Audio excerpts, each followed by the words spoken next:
So one of the exciting things about COP30 for me is that it is here in Brazil, in the Amazon rainforest, the city of Belém in the Amazon, because a lot of my research is about the role of the Amazon and other rainforests in the global climate system.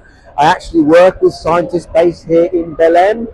We have an experiment out in the forest studying the effects of drought. I have another experiment I'm involved in another part of the Amazon in Manaus, where we're looking at the effects of elevated CO2, the Amazon FACE experiment, which is very exciting.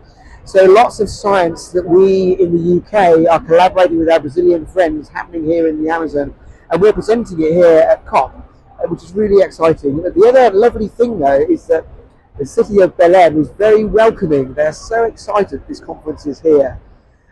One of my colleagues has been invited to join a band by a taxi driver we met, for example. So everyone loves it here. It's a really positive atmosphere, and I hope that comes through to the negotiations.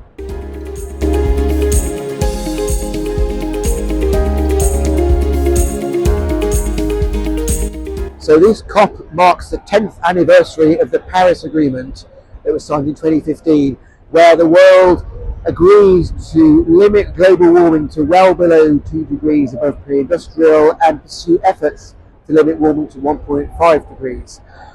We've had mixed success in that so far. Unfortunately, we are now at 1.4 degrees global warming, so we're brushing on 1.5 degrees. It now seems inevitable we are going to go through 1.5 degrees in the next few years.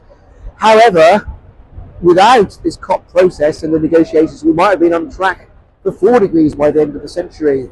So some progress has been made. Many countries are reducing emissions now, not as fast as they need to.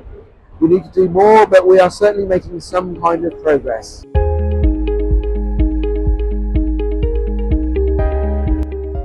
So people often ask what they can do with engaging with the COP process, or more generally with action on climate change and making things happen or happen faster.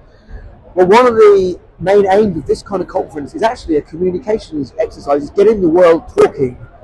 People are here from all around the world discussing what to do and starting to make progress. If that conversation could go out wider, so talk to your friends, talk to your family about the urgency of the climate situation, but also what can be done to address it. There's many things we can do now to slow climate change.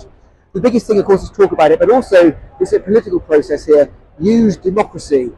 Vote for the people that you think will do the right thing, but also engage with your elected representatives.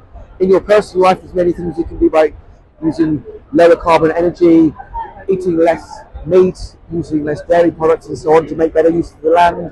All these things can reduce emissions.